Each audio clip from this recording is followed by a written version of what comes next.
So welcome everyone, it's good to see you. Now today's topic is stress and burnout in particular. So first of all, what is stress?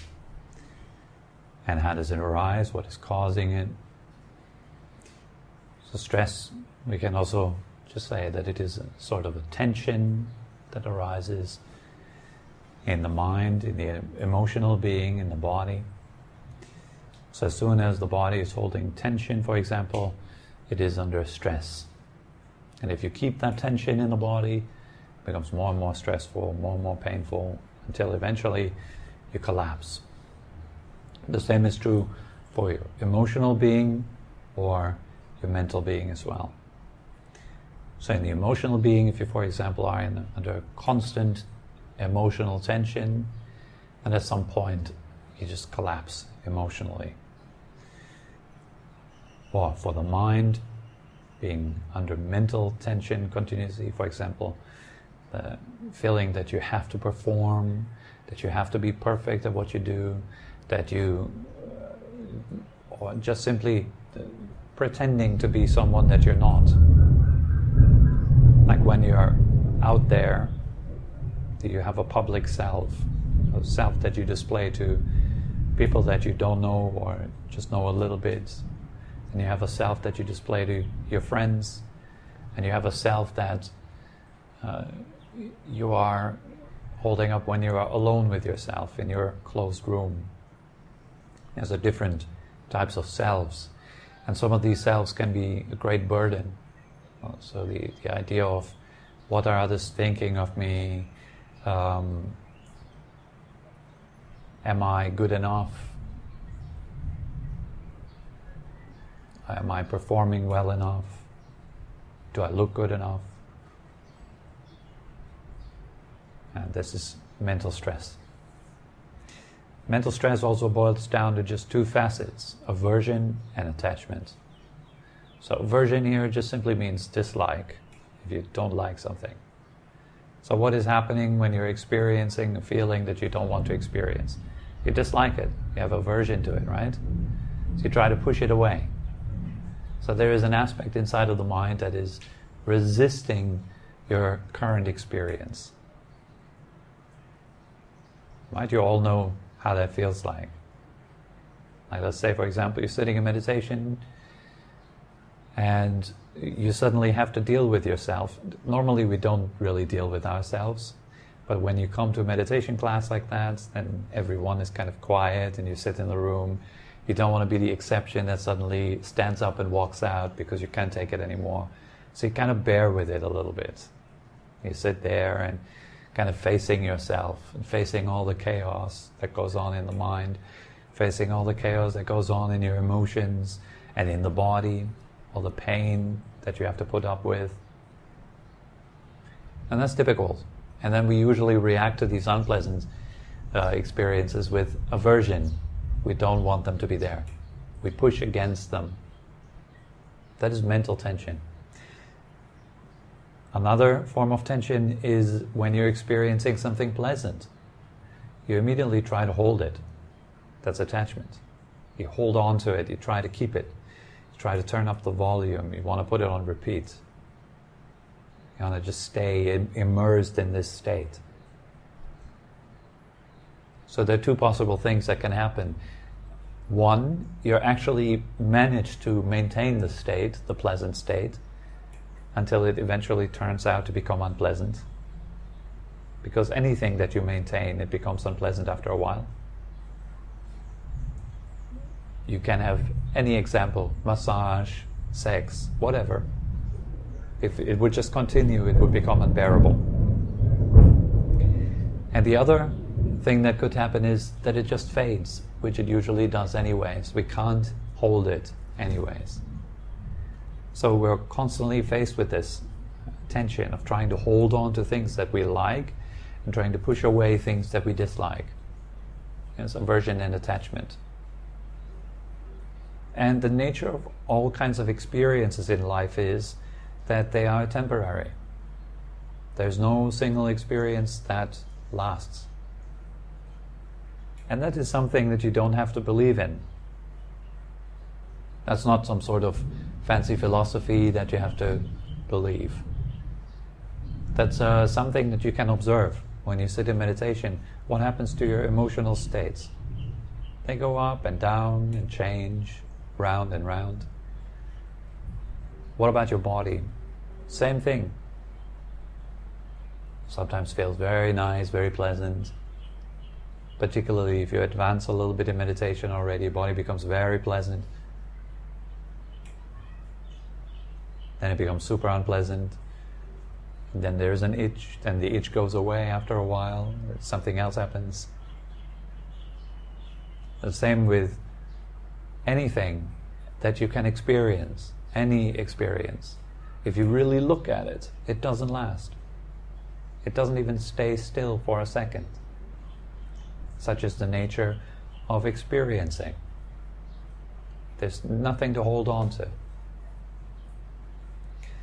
And so yet, we're deluded by what we're experiencing continuously, thinking that things are lasting. Like, I just need to go over there and get this, and then I'll be happy. It's very simplistic. Like, I just need to get that new job, then I'll be happy. Oh, once I tell her that I love her and the relationship begins, that's going to be awesome. But this comes from not understanding the nature of our experiences and how they're continuously changing. So we think in terms that are very fixed, like birth, and birth is good, it's a good thing, and death is a bad thing, and they have nothing to do with one another. They're kind of antagonistic, like two entities that fight with each other, one being the good guy, one the bad guy. Very simplistic and totally not based on the truth. So how can you actually observe truth? You look at yourself, look at your experience right here and now.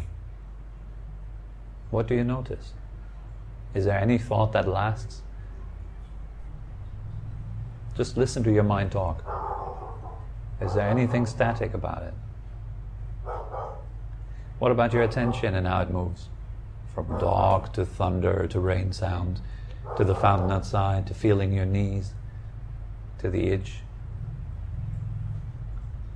Is there anything stable about your attention?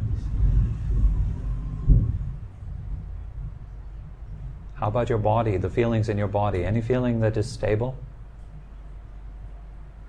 Look right at it. If you look honestly and deeply, you will find, oh, there's really nothing that lasts. There's not a single experience that lasts. But believing experiences, well, the truth of experience is all of it, the things that you can experience is, number one, nothing lasts. Number two, nothing you could ever experience is satisfying because of number one. Because it doesn't last. So how could it ever satisfy you? Impossible.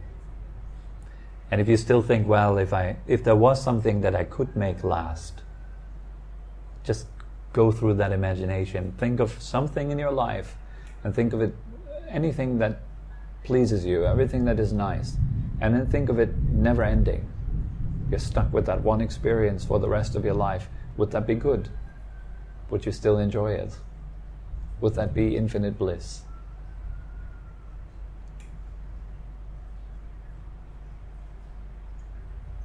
Fortunately, things are changing. Fortunately, everything is in flux. If it wasn't so, it would be unbearable. Then we would just be tied to that one single state of experience, which is never ever changing. Would mean that it is a permanent state of experience. So there would be absolutely no contrast. There would be nothing else that you could ever experience. There's no duality anymore. It's just only that one thing. And that's not how nature of experience works at the moment. It is always dual. There's always something coming out of what you're experiencing right now. And I invite you right now to look at this, to observe it right within yourself. Whatever you're thinking, does it last? Look right at it. Whatever you're feeling, does it last? Well, look right at it. You don't have to believe me. That's a nice thing about this meditation business. You just don't have to believe. You're invited to look and see for yourself. It is very empowering. It's not, I'm here and what I say is the law and you need to believe me and just come back from class to class. I'm encouraging you actually to do the work for yourself and to see clearly, how is it like to be me? How is it like to experience? So the first characteristic is it is impermanent. The second one is unsatisfying. And the third one, nothing that you're ever experiencing is actually belonging to an independent self. There's not one single thing in the universe that is owned by a me, by a mind-made entity in your head. Me, I. It's my life. It's my spouse. It's my thoughts. It's my health. Is it? Contemplate deeply. Are you the owner of your body? It definitely feels like it, right? But is it really true? Is there one single atom in your body that you could rightfully claim to be yours? Just one. One hydrogen atom. One carbon atom. Is there one atom that is yours in the universe? Are you the owner of just one single atom? I'm just one. I'm being very humble here.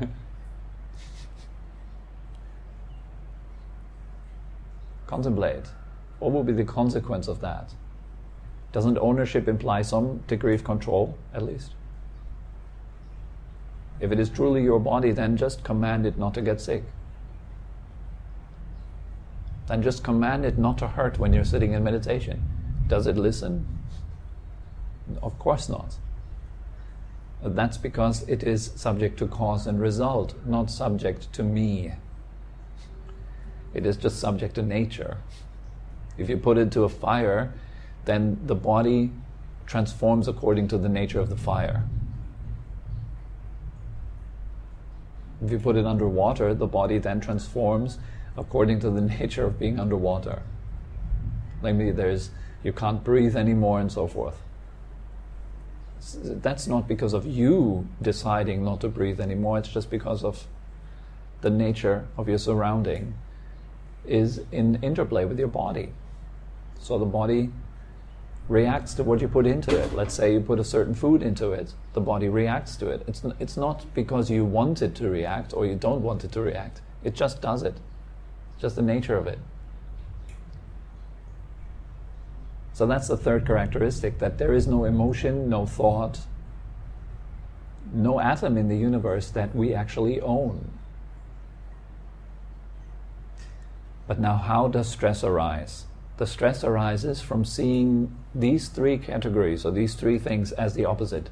So first of all, we see things as permanent. Is that true or not? We usually see things as lasting. Like this is reflected in these ideas that once I find the right job, then I'll be happy. There's a story, it's my favorite story. I've told it many, many times, but I like to tell it again. It's the story of a horse farmer who lives together with his son on the horse farm. It's an old Chinese Taoist story, actually. And one day, the son forgets to close the corral, and they have one horse. And that one horse escapes. He just runs out into the forest. And all the villagers, they get to hear of this, and they come to the old man and say, "Oh, we are so sorry. We've heard that you've lost your only horse. Are these such bad news? And this is so bad." And the old man says, "Well, bad, good, who knows?" And a few days later, his son sits outside on the porch and plays his flute. And suddenly he hears from the distance that the galloping of a horse. And so he looks over to the forest, and indeed, the horse is coming right back out of the forest. But not alone. It's followed by 8 wild horses. And so in disbelief, the son goes over to the corral, opens the corral, and all the horses run right into the corral, just following the white horse that they have before. So now they have 9 horses. And so all the villagers come and say, wow, how lucky, this is amazing, who would have thought that you're so blessed, that the gods must really love you, and all that. And the old man says, well, good, bad, who knows? And a few days later, they tame the new horses. And there's one horse which is particularly wild, and it kicks the son into the lower back, so badly that his spine shatters into 1,000 pieces. And he will never walk again. And you can imagine all the villagers come and, oh my goodness, this is such bad news. We're so sorry to hear that your son will never walk again. And the old man says, well, bad, good, who knows?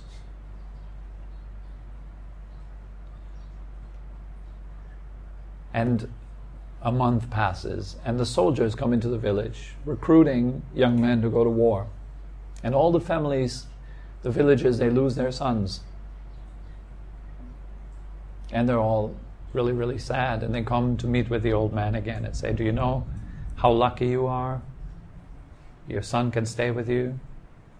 Now that we have lost our sons, we feel devastated, but you can stay with your son. You're truly blessed. And the old man says, well, good, bad, who knows?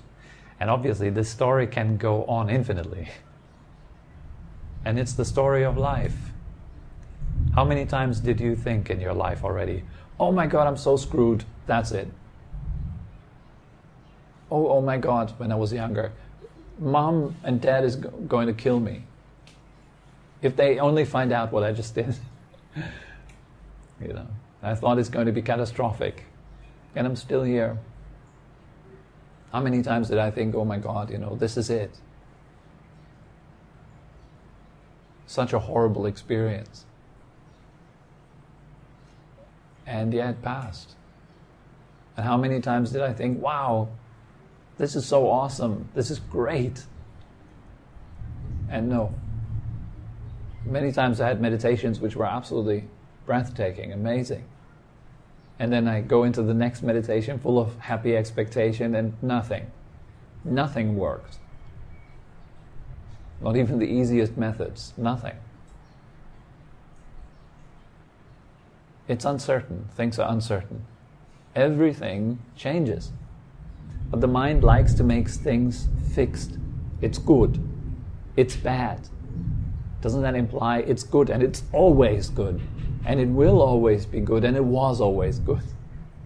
No, the good changes into the bad changes into the good again. Everything is circular in that way. There's nothing that lasts. One thing fluidly transforms into the next. Such is life. And you can observe that, again, not a matter of belief. Look at your mind, look at yourself, your feelings, your body, how it moves, how it grows, how one thing leads to the next. And there is nothing static to be found. If you truly understand that, you let go of the idea that there is anything good or bad in life. Because there isn't. So that gives you the freedom to relax. You're not caught up in the illusion that there is something that's lastingly good or bad. You can still say there are good and bad things, but they're temporary. They don't last. And they're dependent on one another. Like day depends on night, night depends on day. Right? And light depends on the contrast, the shadow, the darkness.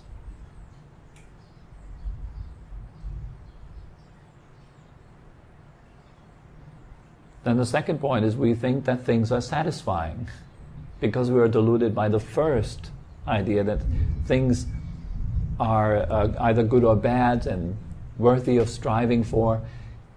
Then we think also that things are satisfying. So let's say our typical person that gets stressed in life. Why do we get stressed? One, because we believe that there is something outside of myself that is going to make me happy. And it is somewhere in the future, and I must get it.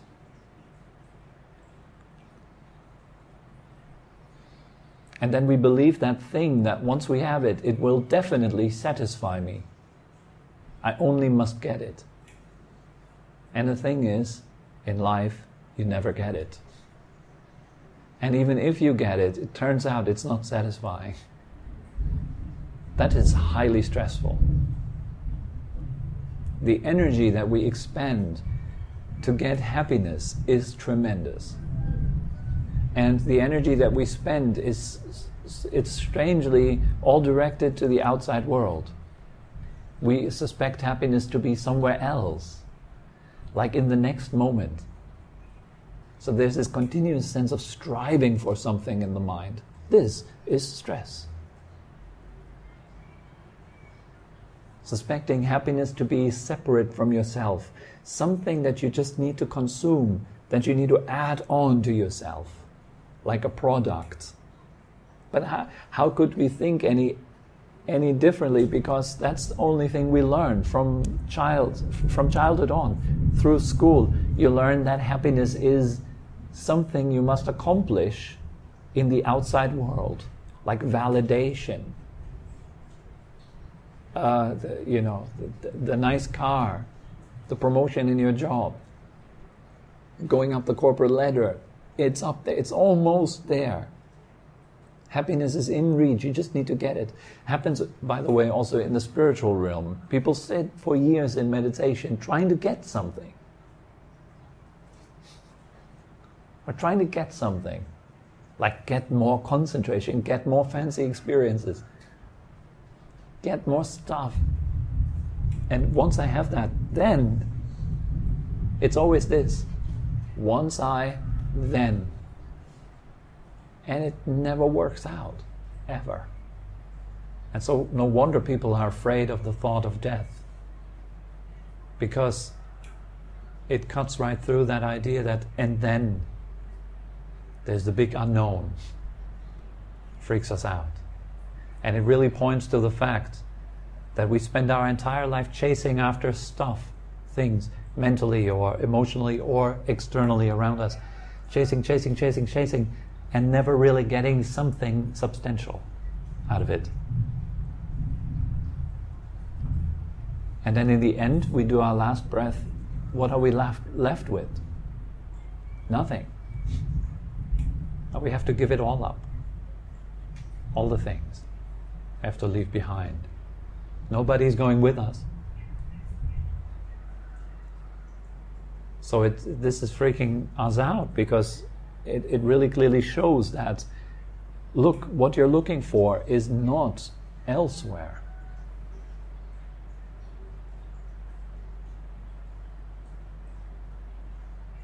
And even though this is what we all have learned throughout our entire life, that you just need to buy this new product and then everything will be fine. Happiness is not one of those products that you need to get and add on to yourself. And meditation is not going to get you there either. We need to drop the idea that meditation is another kind of currency that pays for the next moment so that you get there somehow. It's about letting go. And letting go happens when you realize that what we're chasing is empty and temporary. Definitely not fulfilling. And fulfillment, if you're looking for it, which is good to look for, right? We're all looking for it in some way, cannot be found elsewhere.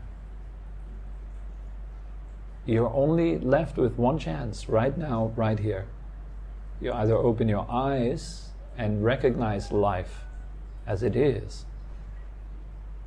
or you still chase. The realization that I am someone that has a life. versus the realization that I am life. There's a big difference there.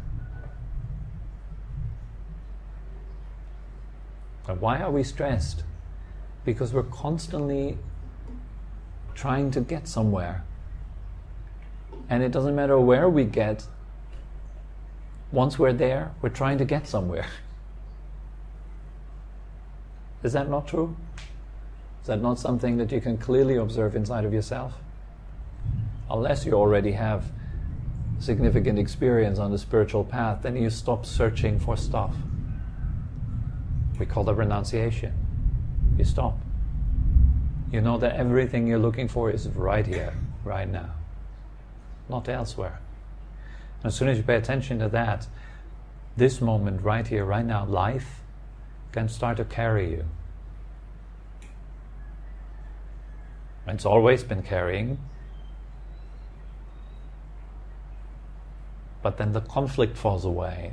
The idea that I want this way, I want that, I want to go there, and life says, no, it's not time for that. We turn right now. You say, no, left, I want to go left. That is suffering and stress. And if that is sustained, it leads to burnout. If the chase becomes so frantic that you can't even sleep at night anymore, because your mind is constantly chasing something. It's constantly in the future or the past.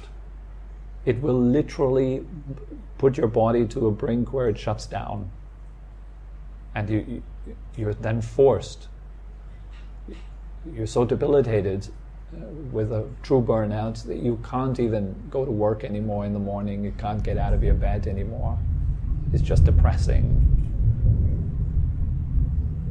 And the body literally shuts down. It's just so much adrenaline all the time. At some point your body can't handle it anymore. Because every time your mind gets into a negative state, your body follows in with fight or flight. Your whole body gets into an alarm mode. It's stressed. It's ready to either run or to fight the danger. Regardless whether the danger is imagined or real.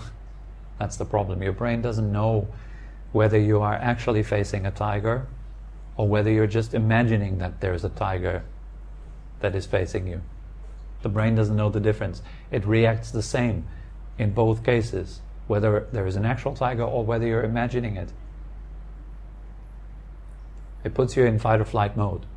And if that is sustained, it will lead to burnout. So having our minds continuously somewhere else is the number one reason for burnout. So if you reverse that and you put the mind to where you are right now. So that means maybe you're on the way to work, you're sitting in the train. Can you manage to actually practice sitting in the train? And do just that. Sit there, breathe. Relax as you breathe out. Let go of tension. Make yourself comfy. So you're relaxing on the way to work. It's a bit of a holiday. Maybe 30-minute commute. Great. 30 minutes off. But you see everyone around you already on their phones. They're already working.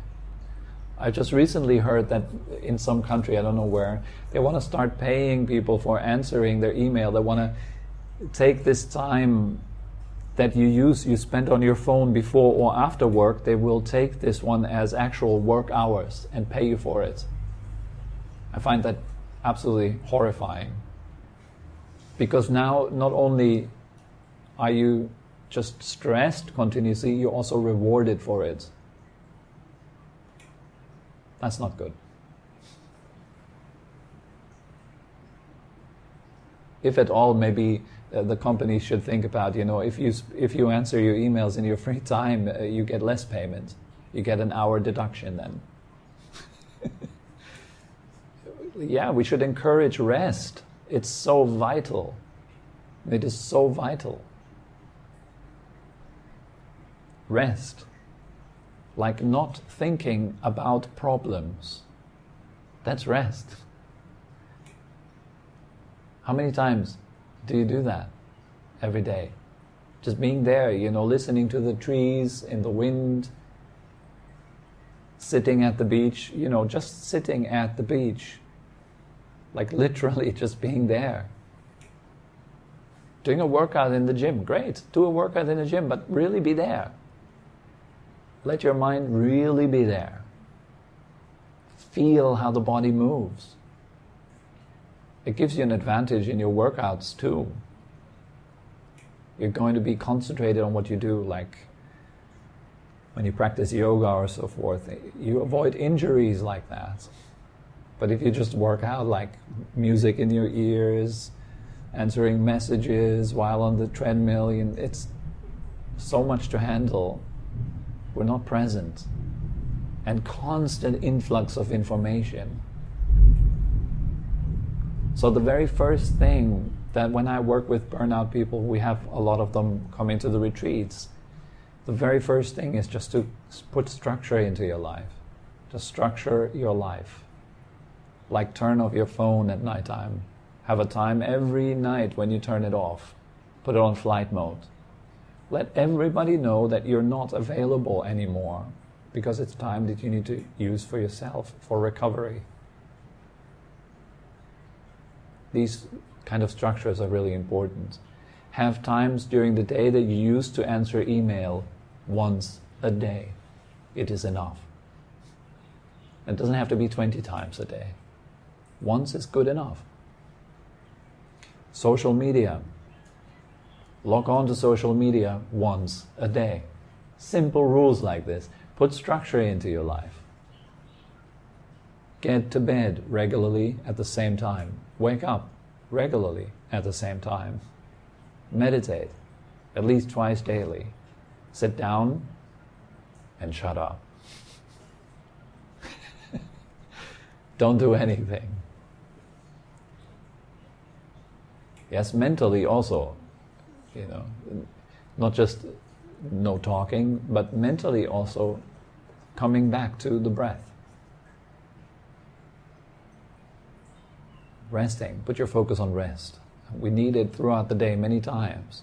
Like little breaks where you take 5 deep breaths and you let go of physical tension and stress.